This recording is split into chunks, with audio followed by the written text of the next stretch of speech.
감사합니다.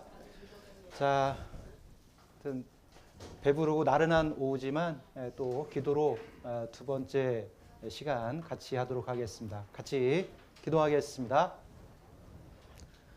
사랑이 많으신 아버지 하나님 감사합니다. 또 이렇게 오후 두 번째 시간 가질 수 있게 모든 여유 허락해 주신 것 감사합니다. 말씀을 통해서 분명하고 확실하게 하나님의 살아계심을 깨달아 알 수 있도록 도와주시기 원합니다. 전해지는 말씀을 통해서 하나님을 그 마음에 기억하고 나머지 삶 하나님 인정하는 가운데 살아갈 수 있는 저희가 될 수 있도록 도와주시기 원합니다. 시작하는 시간부터 마치는 시간까지 도우시는 주의 도움이 같이 하기를 원하면서 언제나 우리를 사랑하시는 예수님 이름으로 기도드렸습니다. 아멘. 같이 성경 한 군데 먼저 찾도록 하겠습니다. 이번 시간도 한 말씀만 찾도록 하겠습니다. 그러니까 찾으셔야 되겠죠?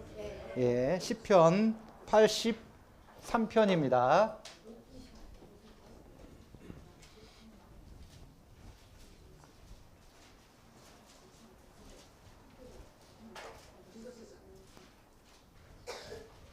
(1절입니다)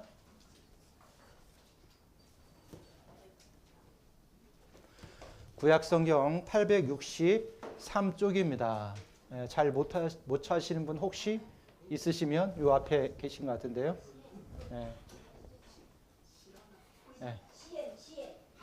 시편 하이 시편 83편입니다.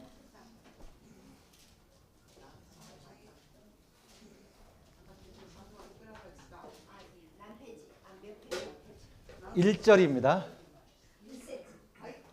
1절입니다. 구약성경 863페이지입니다. 예, 다 찾으신 것 같습니다. 1절만 같이 읽겠습니다. 하나님이여 침묵치 마소서. 하나님이여 잠잠치 말고 고요치 마소서. 예, 더 읽으시고 싶으시면 나머지는 집에 가서 쭉 읽으시면 많은 도움이 됩니다.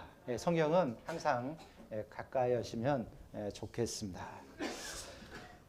정말 하나님의 살아계심을 정말 확실하게 시끄럽게 나타내 주시면 얼마나 좋겠는가마는 하나님은 종종 우리의 바람과는 다르게 침묵하시는 것처럼 보일 때가 있습니다.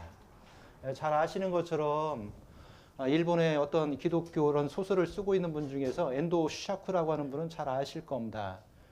근간에서도 거의 노벨상에 근접한 작가다라고 할 만큼 그분이 인간의 슬픔이 퍼지는 작품을 쓰고 싶다라고 했던 바람처럼 정말 그런 내면적인 슬픔이 잘 담겨져 있는 책이 침묵이라는 책입니다.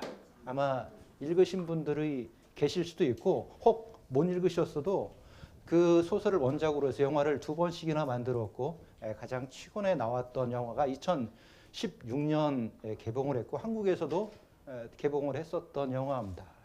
정말 사람 속에 심겨져 있는 가장 중요한 슬픔이 어떤 건지를 아마 잘 절절히 드러내고 있는 그런 작품처럼 생각되는데 종종 사람들은 왜 그 마음의 슬픔을 거둘 수가 없는가 생각해보면 뭔가 알고 싶지만 뭔가 찾고 싶지만 하나님 마치 침묵하시는 것처럼 아무런 응답이 없을 때 사람이 참 답답하고 힘들 때가 있습니다.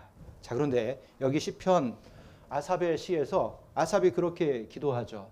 침묵하지 말라라고, 잠잠하지 말라라고, 고요하지 말고 하나님의 살아계심을 보여달라라고 그렇게 요구하십니다. 자, 그런데 왜 하나님은 그냥 한번 탁 나타내 보이시면 너무 편할 텐데 때로는 이렇게 침묵하는 것처럼 긴 시간 동안 우리에게 나타내 보이시지 않을까? 우리가 오해하는 것처럼 하나님 계시지 않아서가 아닙니다. 하나님 존재하지 않아서 그런 게 아닙니다. 하나님은 분명히 계시지만 그런데 왜 나타나시지 않냐? 하나님 우리에게 간절히 바라는 게 있습니다. 하나님 찾아 발견하기를 너무 원하십니다. 그래서 멀리 계시지 않고 우리 가까이 계십니다. 그 하나님이 우리에게 요구하시죠. 하나님이 분명히 나타내 보실 때가 있는데 구하라 그러면 구하게 될 거다. 찾으라 그러면 반드시 찾게 될 거다. 그리고 문을 두드려라 그러면 반드시 열리게 될 거다라고 예수님이 우리에게 말씀해 주셨던 것처럼 찾고 그리고 두드리고 구할 때 하나님이 우리에게 반드시 나타내 보여줄 겁니다. 왜? 하나님은 우리에게서 결코 멀리 계시지 않기 때문에 그렇습니다. 그래서 조금만 찾아 발견하면 우리가 그 하나님을 반드시 발견할 수 있습니다. 어떻게 우리가 두드리고 찾을 수 있냐? 지난 시간 우리가 말씀을 찾아봤던 것처럼 눈을 들어서 이 모든 것이 정말 저절로 됐는지 아니면 하나님이 창조했는지 한번 살펴보면 하나님은 하나님의 살아계심을 반드시 알 수 있도록 해놓으셨습니다. 왜 보기만을 요구할까? 그렇게 요구하시는 이유가 있습니다. 하나님은 사람 모든 마음 가운데 찾아 발견할 수 있도록 이런 능력을 주셨다는 겁니다. 어떤 능력을 주셨냐? 여기 하나님의 모든 인생에게 주신 능력이 있습니다. 같이 한번 로마서 말씀인데 같이 읽겠습니다. 이는 하나님을 알만한 것이 저희 속에 보임이라. 하나님께서 이를 저희에게 보이셨느니라. 사람 모두에게 그 사람이 한국에서 태어났든 그 사람이 일본에서 태어났든 미국에서 태어났든 어디에서 태어났든 상관하지 않고 모든 사람 가운데는 하나님 알만한 마음이라고 하는 것이 다 들어 있습니다. 그렇기 때문에 주셨기 때문에 야 눈을 들어서 바라봐라. 그리고 귀를 열어서 들어봐라. 그러면 하나님의 살아계심을 분명히 보여주시겠다라고 말씀하셨습니다. 자, 지난 시간 결론적으로 이런 말씀을 드렸죠.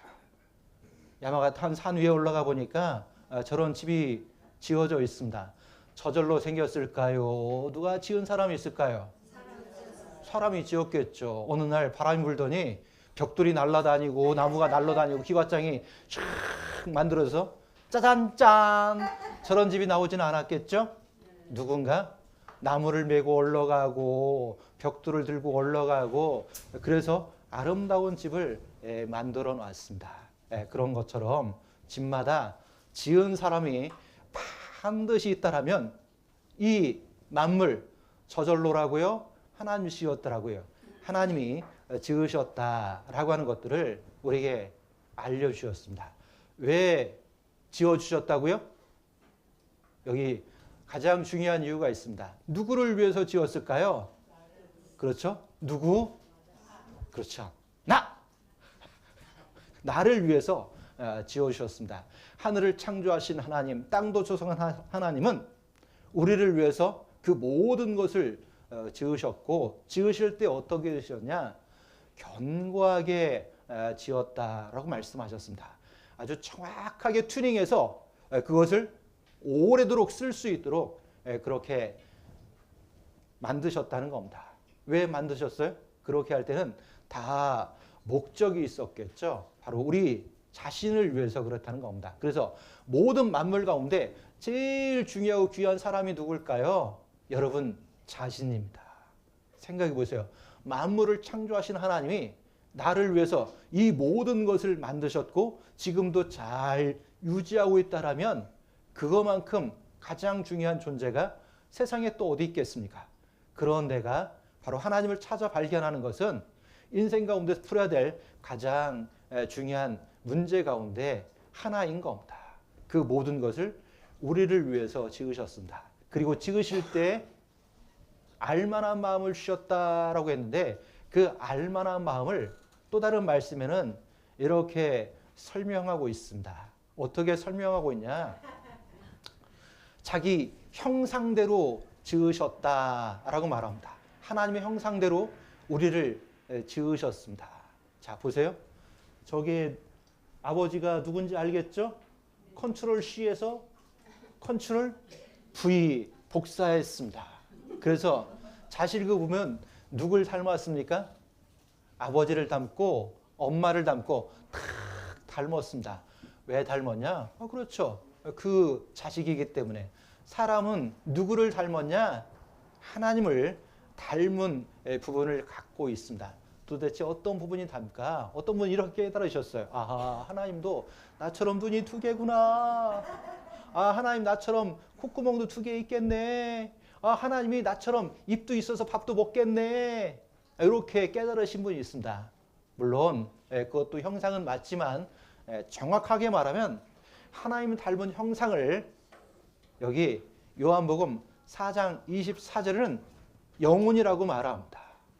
자, 사람은 그래서 겉에 보이는 이게 사람이 아니라 실제 사람의 가치를 보여주는 그 속에 있는 영혼이야말로 진짜 그게 나라는 겁니다. 그것을 우리가 알아야 될 겁니다. 자, 그래서 사람이 하나님을 닮았기 때문에 세상에서 가장 하나님도 귀하게 보이시는 게 뭐냐? 사람인 겁니다. 모든 것 중에서 사람보다 그래도 중요한 게 없습니다. 모든 사람 중에서 가장 중요한 사람 나 빼놓고는 없습니다. 그래서 이번 성경 강연에도 누구를 위해서 준비했을까요? 나를 위해서. 아, 그렇죠. 아, 이 두 분만 뭐 나를 위해서 했을까요? 아니죠. 여기 앉아있는 여러분 한 사람 한 사람마다 여러분 자신을 위해서 준비된 것이 이번 성경 강연입니다. 여러분 자신을 위해서 준비했습니다. 그렇다면 준비했는데 어떻게 해야 될까요? 그 말씀을 통해서 하나님을 잘 발견할 수 있는 기회가 되어야 될 겁니다. 자, 정말 그게 나를 위해 준비됐을까? 이걸 알아볼 수 있는 한 가지 방법이 있습니다. 사람을 지으셨는데 사람을 하나님이 어떻게 지으셨는지도 성경에 기록하고 있습니다.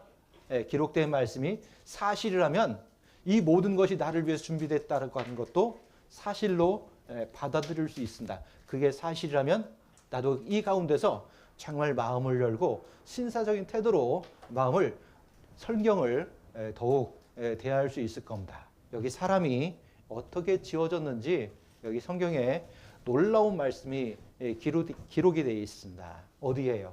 창세기 2장 7절입니다. 여기 한 말씀 같이 읽어보겠습니다.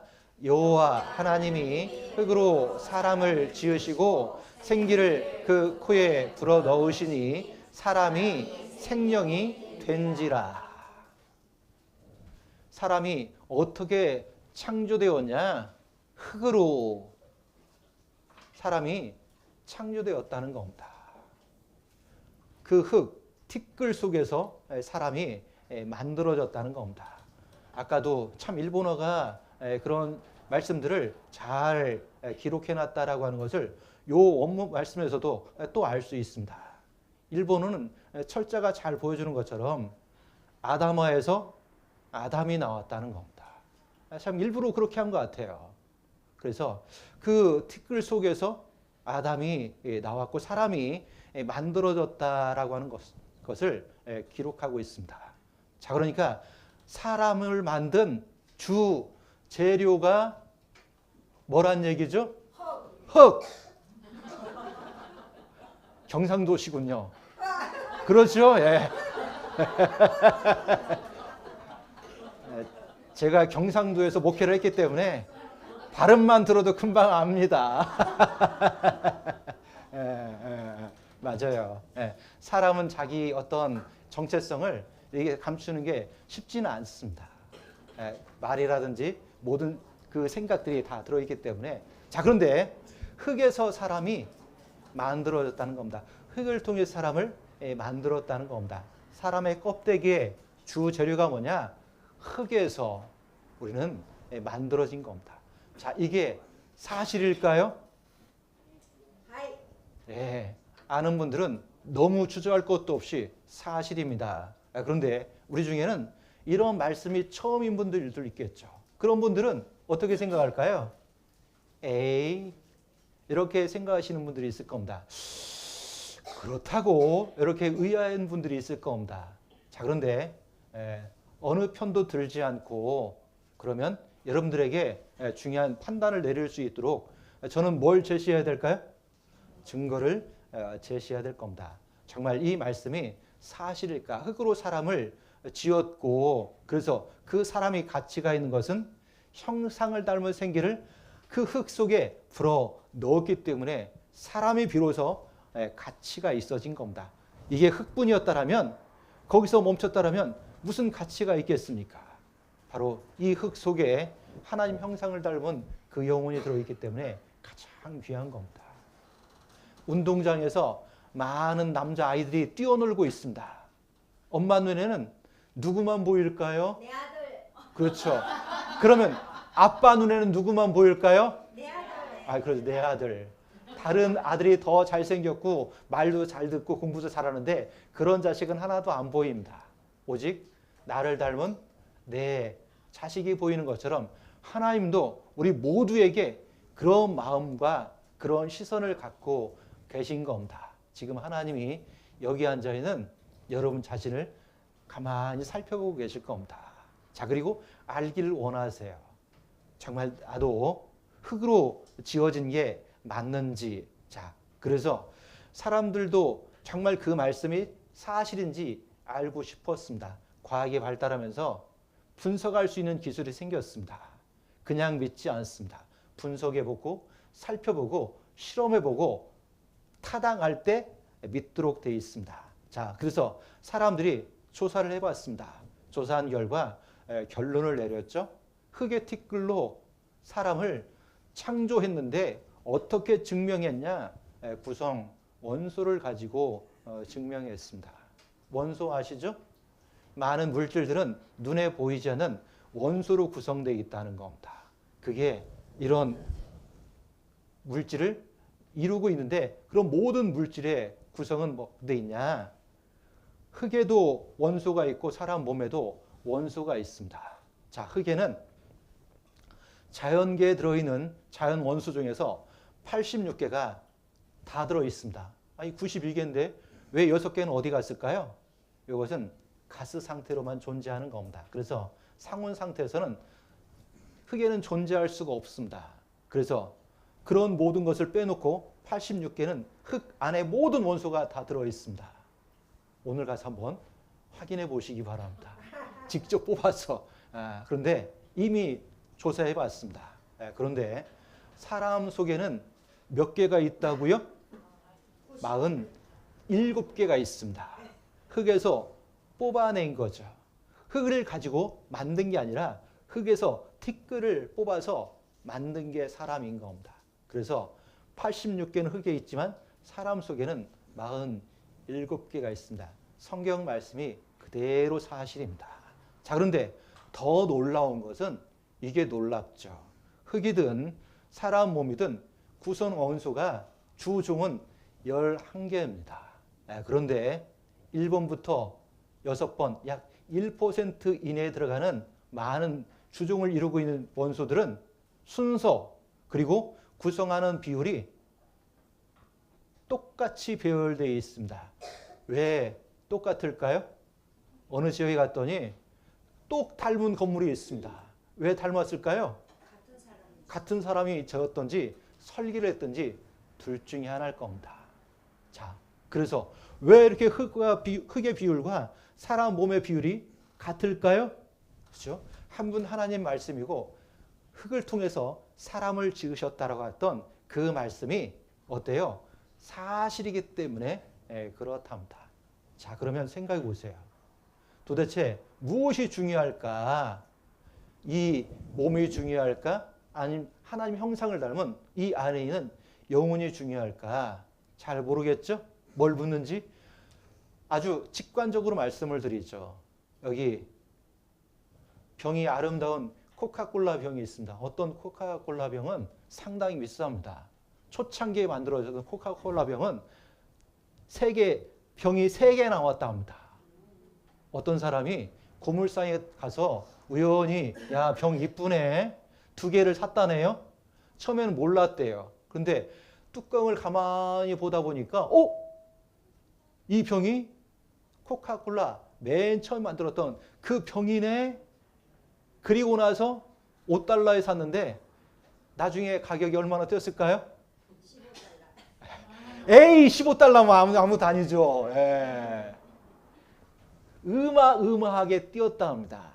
물론 어떤 병은 그 자체로 가치가 있지만 그런데 따지고 보면 병의 가치가 있습니까? 그 안에 있는 음료의 가치가 있습니까? 그렇죠. 그래서 다 마신 음료는 어떻게 하죠? 분리수거 하잖아요.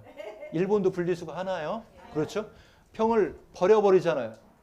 안 중요하니까 버리는 거거든요. 중요하면 어떻게 할까요? 안에 것을 쏟아버리고 보관하겠죠. 그런데 병보다 음료가 훨씬 중요하니까 음료를 마시면 더 이상 병은 필요 없는 것처럼 사람이 꼭 그와 같습니다. 살아있을 때는 모든 인생이 존귀합니다. 사랑합니다. 그런데 돌아가셨어요. 그런데 그때도 항상 옆에 모실 수 있나요? 아니면 다른 곳에 모셔야 되나요? 다른 곳에 모셔야 됩니다. 왜? 진짜 가치가 이 몸에 있는 게 아니라 이 속에 하나님 형상을 담은 영혼에 있기 때문에 그렇다는 겁니다. 자, 내게도 영혼이 있을까요? 있습니까? 일본 사람에게도 영혼이 있을까요? 하이. 한국 사람 영혼이 있을까요? 하이. 미국 사람은요? 다 있죠. 어떤 사람이든지 그 안에 다 영혼이 있습니다. 중학생에도 영혼이 있을까요? 하이. 성인에게도요? 하이. 애기에게는요? 다 있습니다. 모든 사람에게는 영혼이 있습니다. 그 영혼이 훨씬 더 중요하다는 겁니다. 그런데 사람들은 주로 껍데기만 보고 사람을 판단합니다. 그런데 하나님은 껍데기도 더 중요하지만 더 중요한 것, 그 속에 있는 영혼이 훨씬 중요합니다. 고작 우리는 지금 인생을 이 겉에 있는 몸에 관심을 가지고 살아왔다라면 조금 관심의 범위를 구체화할 필요가 있습니다. 진짜 내가 어떤 것인지 사람 속에는 영혼이 들어 있습니다. 한국에 가보면 과거에는 지금은 그렇지 않지만 집마다 집 문패가 붙어 있었습니다. 누구 이름이 붙어 있을까요? 집 주인의 이름이 붙어 있었습니다. 그래서 아무개 그러면 집이 달려옵니까? 그 안에 있는 사람이 나옵니까? 사람이 나오죠. 자, 그 집은 사람을 담고 있는 집인 것처럼 요 사람 몸도 그렇습니다. 제가 이종업입니다. 이름이. 자, 그 이종업은 요것도 이종업이 아니고 요것도 이종업이 아니고 요것도 이종업이 아니라 진짜 이종업은 어디 있을까요? 요 안에 하나님 형상을 하면 영혼, 그게 나인 겁니다. 자, 우리 속에 그 영혼이 다 들어 있습니다. 자, 그래서 진짜 나는 이 속에 있는 영혼이라고 하는 겁니다. 그 영혼이 언젠가 이 세상을 떠날 때가 있죠. 그 영혼이 하나님 앞에 서야 될 때가 있습니다. 자, 사람마다 한 번 죽는 것은 정해져 있습니다. 우리는 언젠가 한 번 태어나고 살다가 죽을 날이 반드시 찾아옵니다. 그런데 나이가 많다고 먼저 죽을까요? 아직 어리다고 죽는 것이 멀리 있을까요? 아니요. 오는 것은 순서가 있습니다. 갈 때는 순서가 지켜지질 않습니다. 자, 그래서 우리는 한 번 죽는 것은 정해져 있는데 중요한 건 그 다음이 중요한 겁니다. 그걸 모르니까 두렵고 그걸 모르니까 불안한 겁니다. 그 다음엔 뭐가 있습니까? 하나님 앞에 서야 되는 겁니다. 나도 여러분도 모두 다 하나님 앞에 반드시 서서 그 하나님을 만나게 될 겁니다. 왜 만날까요? 만나야 되는 중요한 이유가 있습니다. 죽음 뒤를 모른다고 말씀하셨죠? 성경은 죽음 뒤에도 이렇게 말씀해 놓으셨습니다. 심판이 있습니다. 사람은 살아있는 때는 어떤지 모르지만 가장 정직해질 때가 있습니다. 죽음 앞에 서면 사람은 정직합니다. 그리고 죽음 앞에 이른 사람은 남은 사람들에게 가장 유익한 길을 남깁니다. 아는 사람들은. 그래서 우리는 죽음 앞에 직면한 사람들의 말을 귀 기울여 들을 필요가 있습니다.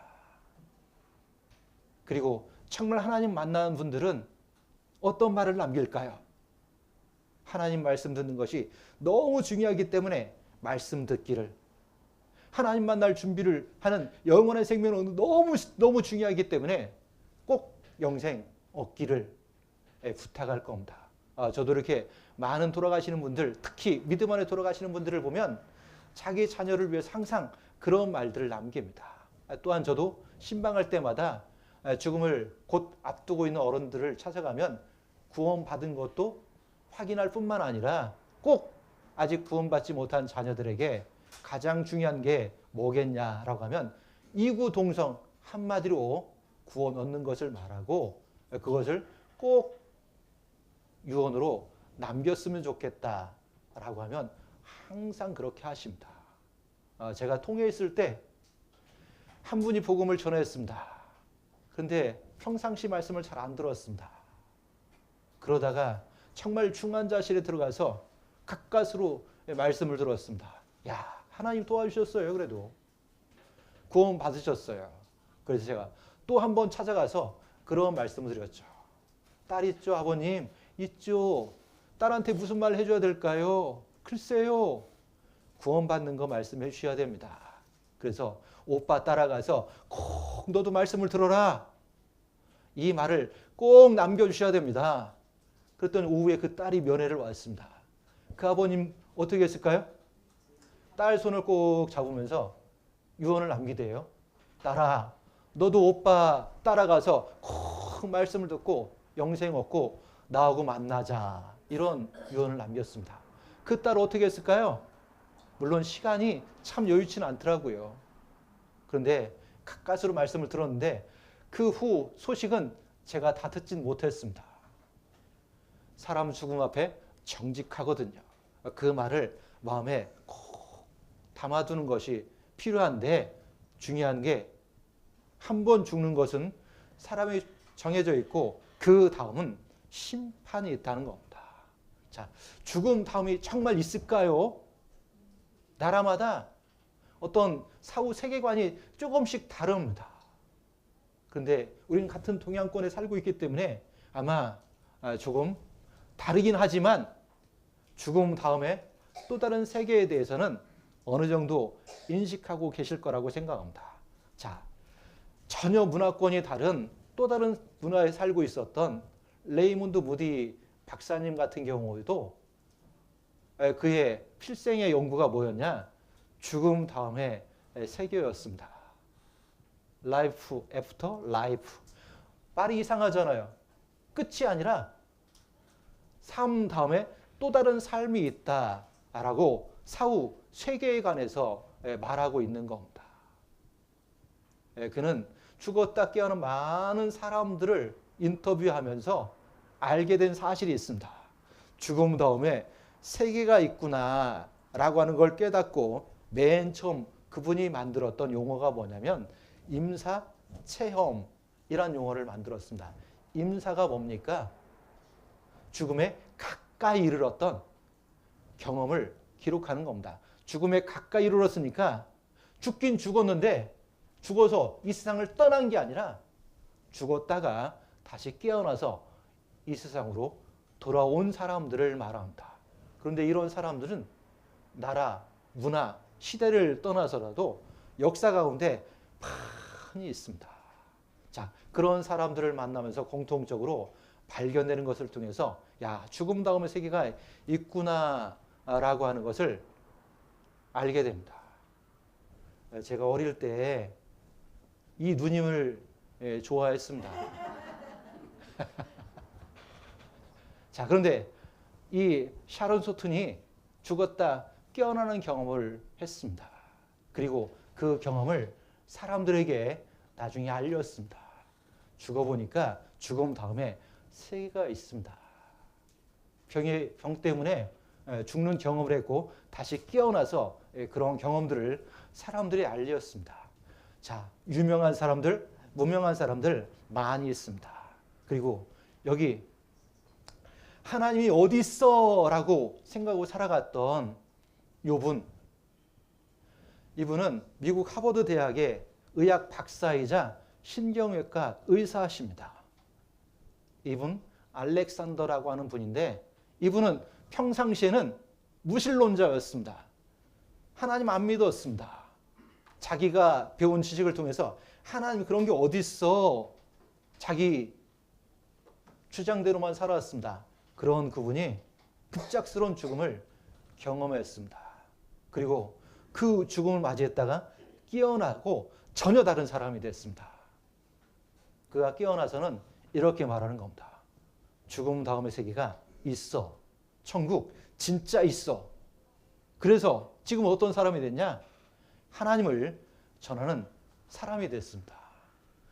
물론 여러분들도 개인적으로 이런 경험을 하시면 하나님 계시다라고 하는 것 두말하지 않고 믿을 수 있겠죠. 그런데 모두 다 이런 경험을 할 수 있는 건 아니잖아요. 혹 저런 경험을 하려다가 그만 떠나면 어떻게 해요? 의미가 없잖아요. 자, 그래서 많은 사람들의 경험을 통해서 정말 죽음 다음에 세계가 있다라면 그는 천국 정말 있다라고 말하고 이 세상을 살면서 준비하고 살아야 된다라고 하는 것을 말하고 있는 겁니다.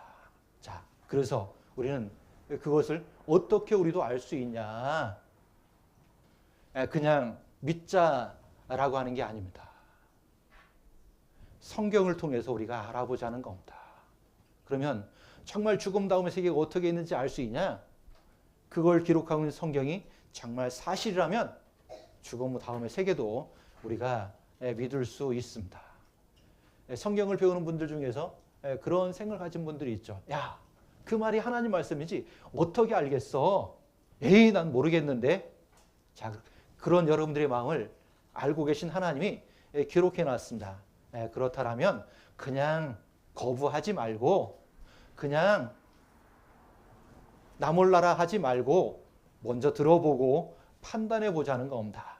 들어보고 판단하는 가운데 만일 증언도 없고 성취함도 없다라면 그때 믿지 말라고요. 그런데 배워보니까 증언도 있습니다. 증거도 있습니다. 그리고 성취도 있습니다. 그러면 이건 분명히 하나님 말씀이 맞구나. 분명히 계시구나. 분명히 죽음 다음에 세계도 존재하는구나 라고 하는 것을 알라. 이렇게 요구하시는 겁니다. 자, 몇 가지만 배우려고 합니다. 오늘 오전 시간 많이 힘드셨죠? 지금 오후 들으려니까 또 힘들죠? 잘 들으면 오후 시간은 조금 빨리 끝내겠습니다. 그래서 잘 들으시면 빨리 끝낼 텐데 첫 번째, 정말 성경의 증거들이 사실일까? 아까 성경은 여러 가지 사실들을 담고 있다라고 말했습니다. 그 중에 역사적인 사실도 있고 과학적인 사실도 있는데 오전 시간은 과학적인 사실들을 조금 말씀을 드렸다면 이 시간은 역사적인 사실을 같이 한번 생각해 보려고 합니다. 첫 번째, 성경은 많은 인류의 역사를 기록하고 있는데 가장 중요한 인류의 역사가 있습니다. 첫 인류의 무대였던 에덴 동산을 성경이 증거하고 있습니다. 에덴 동산 있을까요? 에덴 동산은 잘 대답이 없으신 걸 보니까 불확실한가 봐요. 그래서 있습니까? 자, 그래서 우리가 끝까지 잘 들어보고 판단하는 것도 필요할 겁니다. 자, 에덴 동산은 역사적인 사실일까요? 아니면 그 사실이라면 어디에 에덴 동산이 있을지, 그리고 그곳에서 무슨 일이 있었는지, 그리고 그것이 정말 사실이면 실제했다는 증거는 무엇이 있는지 이것저것 살펴보는 가운데 성경이 사실인지 우리가 생각해 볼 겁니다. 자, 이 에덴 동산에서 인류만 시작한 것이 아니라 모든 강의 근원이 이곳에서부터 시작되었다라고 말합니다. 4개의 강이 흘렀는데 모든 강이 에덴에서 발원되었다라고 말하는 겁니다. 이렇게 그림으로 보면 이렇게 됐다는 거죠. 에덴에서 강이 발원해서 온 4강을 적시고 그것이 다른 땅에 이르게 되었다라고 하는 것을 기록해 놓고 있습니다. 자, 그런지 안 그런지, 자, 그 4개 강이 있었는지, 그래서 에덴 동산의 위치가 어딘지 같이 한번 생각해 보죠. 여기 4개 강이 흘렀던 강의 이름들이 있습니다. 첫째 강, 둘째 강, 셋째 강, 넷째 강, 그 강들이 흐르고 있습니다. 첫째 강은 비손, 둘째 강은 기혼, 셋째 강은 hit데겔, 일본어 성경은 티그리스라고 되어 있죠? 그리고 넷째 강은 유브라데라고 되어 있습니다. 요 4개 강이 흘렀습니다. 자, 도대체 역사적인 사실이라면 이 역사적인 무대가 어디에 있을까? 요거 생각해 보죠. 자, 여기 직관적으로 지도로 말씀을 드리겠습니다. 바로 이곳이 에덴 동산 예차리가 있었던 역사적인 무대라는 겁니다. 티그리스 강도 흘렀고 유프라테스 강도 지금도 흐르고 있습니다. 그리고 인류는 그 가운데 있는 특별한 지역을 메소포타미아 이렇게 말합니다. 여러분, 온 인류의 첫 시작이 어디로부터 시작되었다고요? 바로 에덴 동산이 있었던 메소포타미아에서부터 시작되었다라고 말합니다.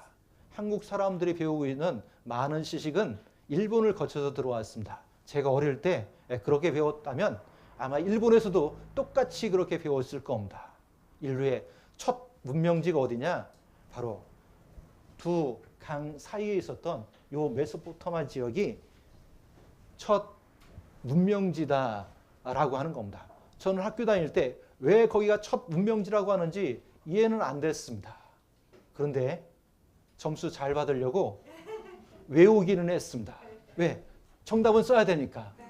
그런데 나중에 성경 배우다 보니까 왜 그곳이 인류의 첫 문명인지 알게 되었는데 퍼즐이 깨어졌습니다. 야, 하나님 여기서부터 인류가 시작되었구나.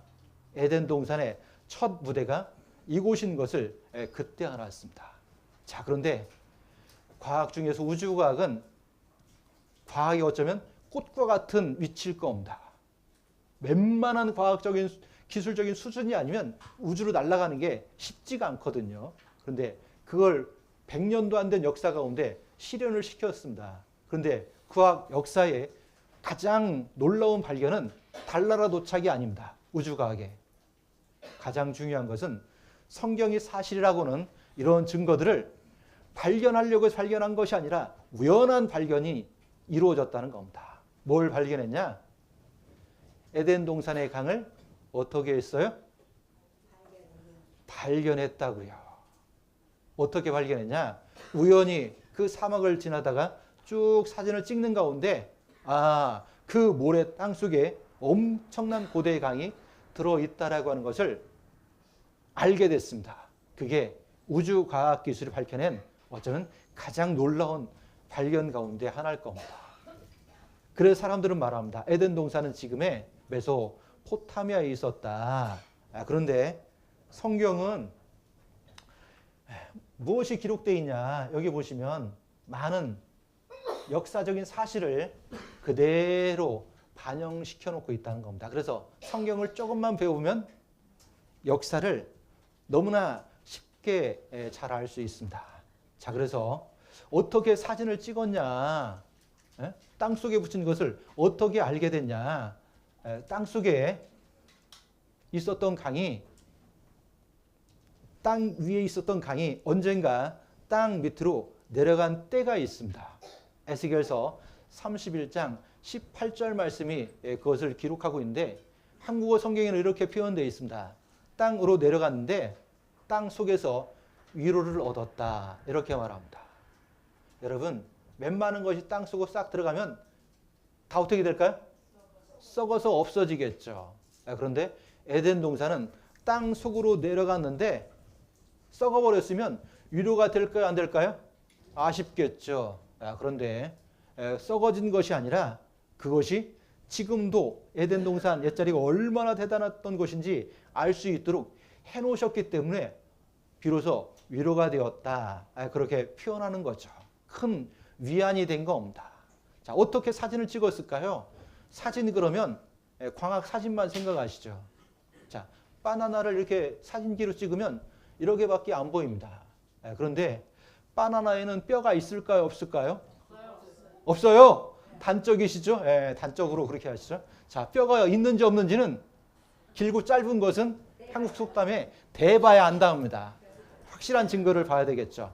이렇게 찍어보니까 있는지 없는지 판단이 안 돼요. 그래서 의사 선생님이 그런 겁니다. 엑스레이 한번 찍어봅시다. 뼈가 있으면 나오겠죠. 엑스레이 찍었습니다. 뼈가 보여요? 안 보여요? 안 보여요. 없네 뭐. 그랬더니 이번에는 이 의사 선생님이 포기를 안 해요. CT 한번 찍어봅시다.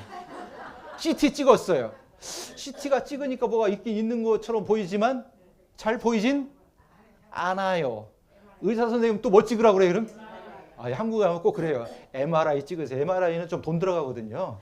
그래서 입원도 좀 해야 돼요. 그래서 여기까지는 잘 안 가지만 중요한 병증을 위해서는 MRI도 찍어보라고 합니다. 자, MRI 찍어볼게요, 이제. 어라? 뭐가 있어요? 뼈가 있네요. 바나나에도. 자, 뼈 있어요, 없어요?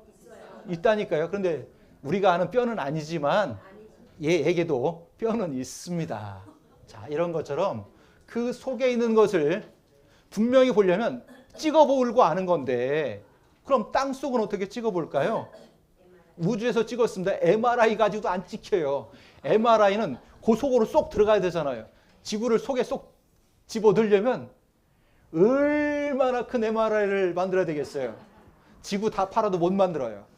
그런 건. 자, 그래서 어떻게 찍었냐? 저 우주에서 레이더를 가지고 찍었습니다. 레이더를 찍으면서 지나가서 나중에 사진을 딱 분석하니까 저쪽에 있는 사막 땅이 사진으로 보였더라면 쭉 분석해 보면 모래를 걷어내서 보니까 땅 속에 여러 강들이 들어있다라고 하는 것을 알게 됐습니다. 깜짝 놀랐습니다. 야, 성경에 그 강이 땅 속으로 들어갔다는데 진짜 땅 속에 강이 있었네. 그래서 이해되는 게 있습니다.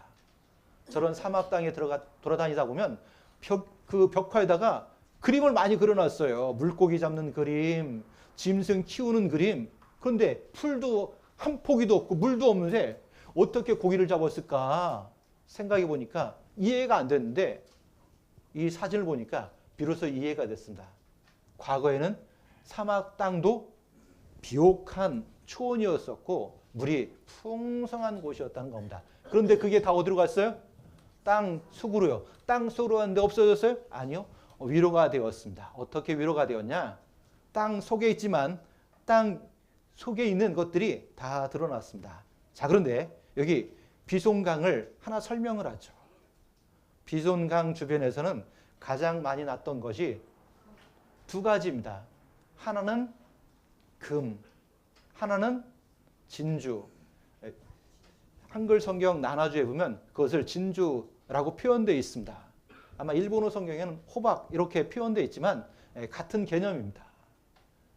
그 호박은 어떤 화석을 통해 생긴 거지만 이 진주, 그런데 이 말씀이 그 창세기에 출애굽기에 그 만나를 표현하면서 진주라고 표현된 곳이 있습니다. 베들레헴. 그래서 그것을 보면 이곳이 해안선도 있고 금이 많이 나는 곳이다라고 생각을 볼 수 있는데 바로 저 빨간 테두리 있는 부분을 말씀드릴 수 있습니다.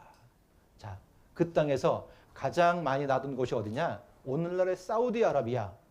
사우디아라비아에서는 가장 많이 나는 게 뭐죠? 석유. 또 다른 건요?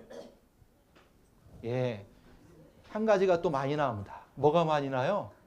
금. 금 중에서도 가장 좋은 금이 희한하게도 여기에서만 많이 나옵니다. 놀랍죠? 예, 하나님 말씀은 사실인 겁니다. 자, 그래서 금이 어떻게 금이 많냐?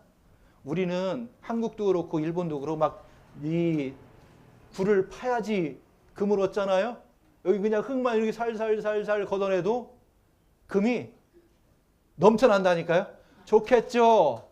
예, 함부로 들어갔다가는 큰일 납니다. 예. 자, 그래서 사우디에는 금이 많이 나옵니다. 위로를 얻게 하신 겁니다. 뿐만 아니라 가장 많이 석유가 나옵니다. 자, 얼마나 많은 풍성함이 있었냐? 보세요. 이 사막 땅에 웬 짐승이 저렇게 많습니까? 웬 물고기를 잡습니까? 나중에 알게 되는데 그곳이 과거에는 비옥한 초원이었다라고 하는 것을 비로소 알게 되었습니다. 그래서 바로 어디냐? 첫째 강, 둘째 강, 셋째 강.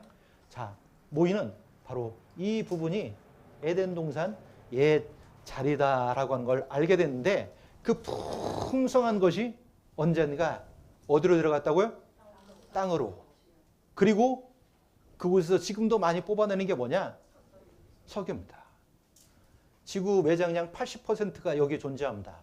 그래서 산출량 70%가 다 여기서 나옵니다. 그리고 다 순도가 좋아요. 자, 왜 이렇게 많은 석유 시체봉들이 있을까? 바로 이곳이 에덴 동산 옛 자리였고 얼마나 풍족했는지를 알려주는 겁니다. 그래서 위로가 되었다는 겁니다. 왜? 없어졌지만 옛날 그곳이 얼마나 대단한 곳인지 잘 알게 하는 겁니다. 자, 그래서 이것이 에덴 동산이 있었다라고는 분명한 뭐가 됩니까? 증거가 됩니다. 얼마나 풍성했을까? 고대 화석들이 발견되는데 이런 화석들이 발견되는 겁니다. 잠자리가 발견됐는데 1m, 거의 1m. 별로 놀라시는 분이 없네. 일본은 한 3m 잠자리 날아다니죠? 예. 야, 엄청난 잠자리가 화석으로 남겨져 있습니다. 도대체 왜 이렇게 큰 화석이 있을까? 고대에는 풍성했었던 자연 환경을 갖고 있었기 때문에 이런 화석이 발견되는데 크기만 크지 모양은 오늘날 보는 잠자리와 생김새가 똑같아요? 달라요? 똑같아요. 똑같아요. 줄어드는 것 뿐이에요. 근데 왜 이렇게 이때는 컸을까? 환경이 지금과는 달라도 많이 달랐다니까요.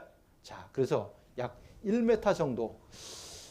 여기 쥐 좋아하시는 분 계세요? 어이구 싫어라. 쥐 하나 보여드리려고요. 이런 쥐 보는 것만 해도 싫죠? 쥐 그러면 조그만 한 요만한 쥐, 물론 좀 큰 쥐는 이만큼도 하겠네요. 이것만 봐도 놀라는데 화석이 발견됐습니다. 쥐 화석이. 놀라지 마세요. 엄청 큰데 얼마나 클까요? 한번 예상해 보세요. 얼마나 클까요? 곰? 곰보다 더 컸어요. 이런 물소만 했다는 거예요. 물소. 와, 여기 물소만한 쥐가 여기 앉아있으면 여기 들어올 사람 아무도 없겠네요. 그렇죠? 예. 자, 이때는 쥐만 큰 게 아니라 모든 게 다 컸습니다. 큰 나무들도 많았습니다. 제가 살고 있는 양평에는 가장 오래된 천년 된 은행나무가 있습니다. 진코트리 은행나무가 있습니다. 자, 그런데 일본에도 보니까 오래된 은행나무가 있대요. 여기서 조금 올라가면 여기도 오래된 은행나무가 있더라고요. 아오모리 현에. 여기 많은 사람들이 찾아가더라고요. 이거 보려고. 예, 그 역에서도 가깝더라고요. 조금만 걸어가면 동네 한가운데 이렇게 엄청난 은행나무가 있습니다. 자, 한국에도 이런 나무가 있고 일본에도 은행나무가 있는데 미국에는 이런 나무도 될 수 없는 엄청난 크기의 나무들이 있습니다. 메타세콰이어. 얘들은 길이가 얼마큼이냐? 116m 높이가. 별로 안 놀라시네요. 그래서 이 나무에 있는 위치는 잘 안 알려준답니다. 왜 안 알려줄까요? 이 나무를 피해를 입힐까봐 길을 막아놓고 혹시 알아보고 그곳에 도착하면 성공이 아니라 뭘까요? 벌금 내. 벌금을 물린답니다. 얼마 내는지 아세요? 700만 엔. 그러니까 거기 노력해보지 마세요. 예, 괜히 700만 엔 잃어버리면 큰일 납니다. 그냥 눈으로만 보세요. 자, 그런데 이런 나무들이 크기가 얼만큼이냐? 저거 나무 하나만 넘어뜨려도 120채를 지을 수 있는 어마어마한 크기입니다. 자, 120채면 어떤 크기입니까? 저런 나무 2개면 스카이타워 하나는 간단데스 만들 수 있습니다. 그러니까 크기가 어마어마한 거죠. 어떤 분들은 왜 논 한가운데 있을까? 논 한가운데는 아니에요. 고속도로 옆에 있는 거예요. 그래서 엄청난 스카이타워를 만들 수 있는 크기가 모르겠어요? 야마가타에 있는 거라는데? 맞죠? 이건 혹시 야마가타 스카이타워 41 그렇죠? 41층. 요거 한 채는 나무 2개만 쓰러뜨려도 만들 수 있는 그런 크기인 겁니다. 놀랍죠? 자, 그런데 고대는 이런 것들이 엄청나게 많았습니다. 자, 고대는 얼만큼 풍족했을까? 한국에서도 특이한 화석이 하나 발견됐습니다. 벼의 화석이 발견됐습니다. 청주 소로리라고 하는 곳에서 발견이 됐는데 이게 벼의 화석입니다. 크기가 얼만큼인지 아세요? 제가 호텔에 밥 먹으러 갔다가 깜짝 놀랐잖아요. 왜요? 그 크기를 보고 처음에 저는 아몬드인 줄 알았어요. 멀리서 보고. 가까이 가서 자세히 보다 보니까 깜짝 놀랐습니다. 이게 벼의 화석이었는데 요만큼 한 겁니다. 아몬드라고 하면 쌀 요즘 크기가 요만큼인 겁니다. 그러니까 과거에 쌀 한 톨이 아몬드, 과거에 그 밥을 지어 먹던 수저는 주걱, 밥그릇은 대야. 그러면 그걸 먹는 사람의 배는 얼마나 컸을까? 엄청난. 자, 그런데 그것이 한국에만 그런 게 아니라 에덴 동산만 그런 게 아니라 일본도 그런 것이 다 똑같았다는 겁니다. 화석의 발견이 그런 모든 것들을 다 말씀해 주고 있습니다. 자, 그래서 묻겠습니다. 에덴 동산 역사적인 사실 분명하죠? 네. 자, 분명하니까 잘 들어주셨으니까 조금 일찍 5분 더해서 3분 더 쉬고 2번째 시간 이어서 하도록 하겠습니다. 감사합니다.